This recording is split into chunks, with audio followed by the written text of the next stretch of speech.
I'm going to read you an essay, actual non-fiction. It's an abridged version of the essay that's in the new issue of Tin House. It's called Teenage Dream.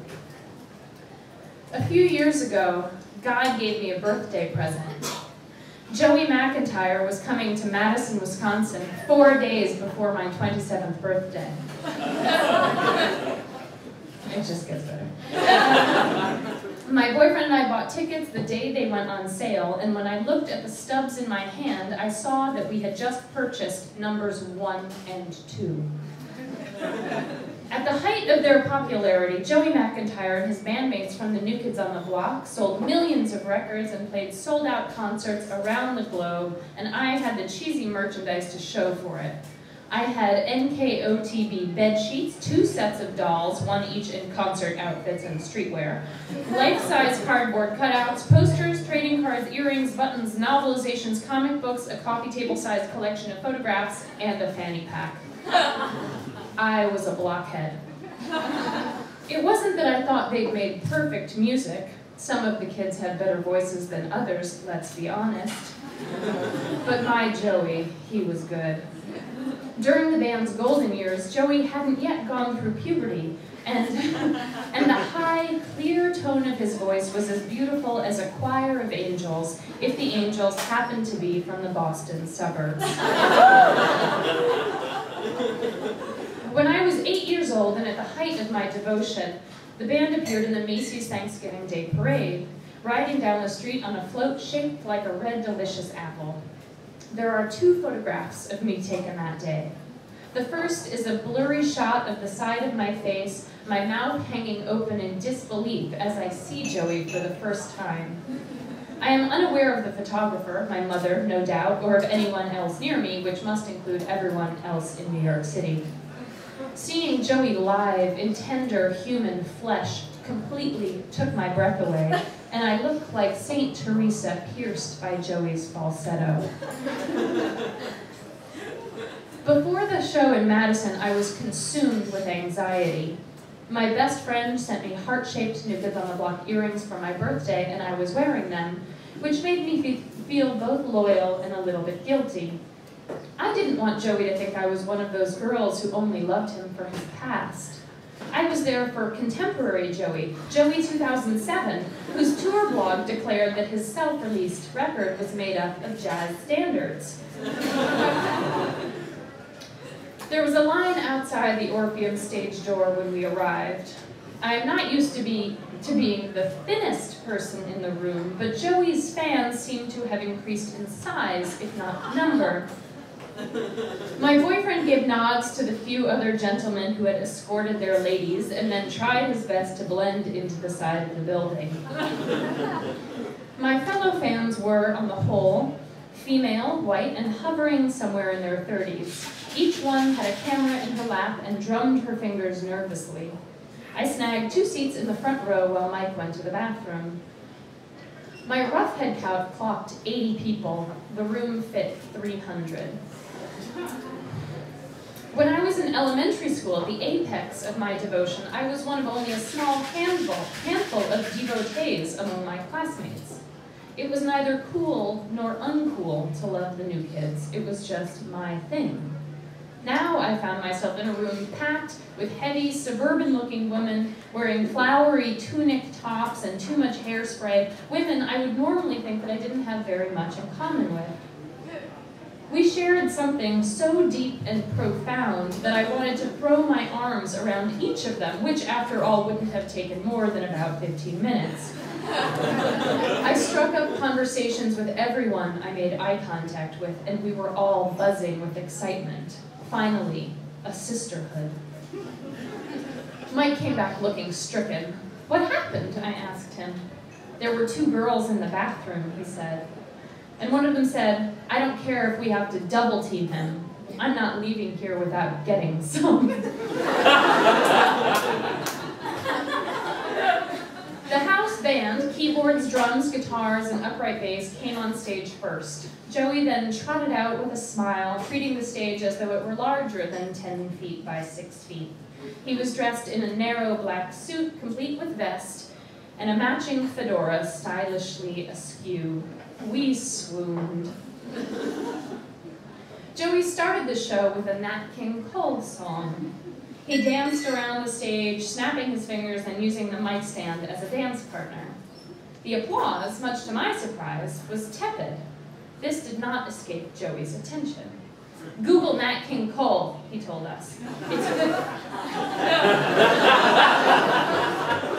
It's good music for necking. Then he repeated the word necking a few times, realizing that it sounded odd. I laughed. Joey was funny. This was something I hadn't seen before. In all the gloss and costumes, even the clasped, outstretched hands, there had been precious little human interaction. This Joey in front of me was more interesting. He had a gigantic, pulsing, throbbing chip on his shoulder. His stage banter got weirder as the concert progressed. Despite the aforementioned heft of the audience, Joey seemed taken by our attractiveness. "Where were you back then?" he asked, referring to the group's heyday. "You were babies with enormous buttons." Joey did an impression of a baby with a Flavor Flav-sized button around its neck, weighing it down, complete with goo-goo gaga noises. The crowd laughed. We knew how big the buttons had been. We'd all had them. "Why couldn't you switch places? Back then, you were babies. I couldn't do anything about it, and now I'm married."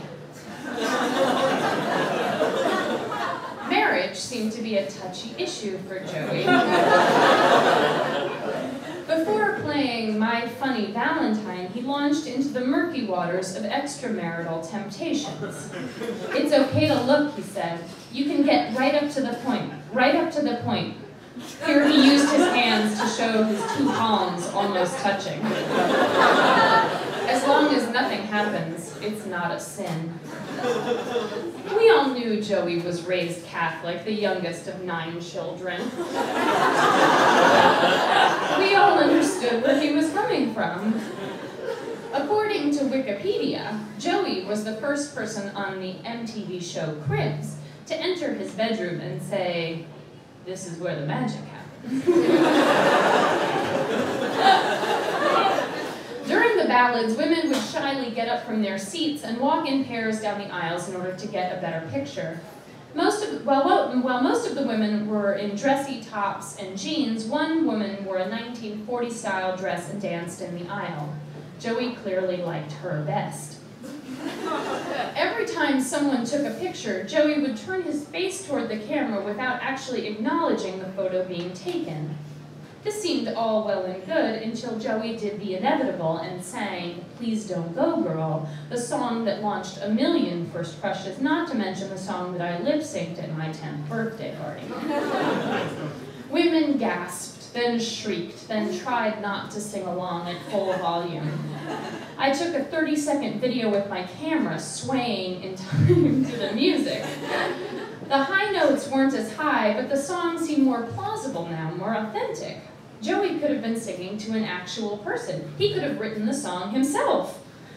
It's unusual for me, as an adult who has zero interest in professional sports, except for the tennis tonight, to be in a room surrounded by people who are deeply moved simultaneously, and I felt woozy with connection. Even after the New Kids on the Block song, Our Dearest and Dirtiest Wish Come True, some of my fellow blockheads were still not sated. 2 women sitting at a table near the stage called out requests for more New Kid songs. Joey demurred, first politely, and then with more force. What do you want me to sing? Fucking Popsicle? Fuck you! This was when Joey started to swear at the audience. For those of you who don't know, Popsicle is a song on the very first New Kids record, released in 1986 when Joey was 14 years old. Fuck you! Joey had seen his window of opportunity open and close. The crowd had turned. My boyfriend began to laugh, delighted that he was finally getting a show. I covered covered my mouth with my hands. Who were these girls who would taunt our Joey so? I would have politely clapped through Irish step dancing, through magic tricks, through Tuvan throat singing. I wanted to muzzle the noisiest girls, to shut their mouths so that Joey would never know he hadn't been a smash hit. How many of you think I'm crazy? Joey asked. Several people in the audience raised their hands. The girls in the bathroom were right. Sexual encounters were there to be had if one understood the rules about temptation and intercourse. Joey was teetering on the edge, a place he'd likely been for years since his first solo record. He wanted us to love him. No, he needed us to love him, enough to put up with our middling applause for the songs he wanted to sing. That was when I realized that what I felt for Joey was empathy. I'd known him so long, more than half my life. It was my dolls and buttons, my voice screaming at the Macy's Thanksgiving Day Parade that made it impossible for him to find any other career path satisfying. On stage, Joey tried to block us out and nodded his head as the other musicians soloed, snapping his fingers in time with the music. He was done with us. Despite all of this, there was no way I was going to miss the meet and greet. The curtain had been pulled back and we had all seen the wizard. No one was going to leave now. How many opportunities would I have to see Joey so close up? Surely he would recover. And true enough, 10 minutes after the show was over, Joey wound his way through the mostly empty theater and took his spot in the lobby. Every woman in the audience got online, and one by one we had our pictures taken and our CDs signed. While we waited, I agonized over what to say once he was standing in front of me. I thought about telling Joey that his birthday remains my ATM PIN number. But decided that was too creepy. By the time Mike and I reached the table, my entire body was vibrating. I know I hugged him, and I remember the satin back of his vest and how blue his eyes were, but little else comes back to me. Even though I was aware that my reaction, compassion, affection, horror, pity, was complicated, the fact of Joey's physical body in my arms made me quiver with excitement. Still scrambling for something to say, I offered the cringe-worthy, I even brought my boyfriend. Joey, generous in the moment, looked toward Mike and then back at me, already resigned to hearing such sentences for the rest of his life. You really owe him, Joey said. I felt terrible. And yet, I had touched Joey McIntyre, and Joey McIntyre had touched me. There was photographic proof. There was something about the longevity of my love for Joey that made it legitimate. He might be crazy, but I was too. My heartbeat didn't return to normal for several hours, maybe even a full day.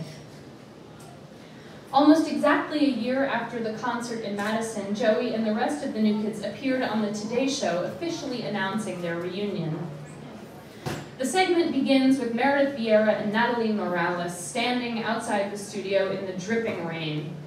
Thousands of fans line the metal barricades, many of them wearing New Kids t-shirts, hats, and the aforementioned dinner plate-sized buttons. A giant red curtain falls, and there are the New Kids, all 5 of them, just standing there like animals in a zoo. And what can we expect from the New Kids this time around, Meredith asks. 3 things, Joey says. The economy, healthcare, and job security. He shakes his head, still unable to believe that he has committed himself to live this life all over again. Long live the block. The hosts laugh politely and throw it back to Al Roker on location outside a motel in Memphis, Tennessee. It is also the 40th anniversary of Martin Luther King Jr.'s assassination. Roker has a brief, solemn exchange with Al Sharpton before going back to Vieira and Joey and the New Kids, still mugging for the camera and each other. Joey's mouth is already open in the same practiced smile I'd seen him make over and over again. Danny's face has mysterious lines.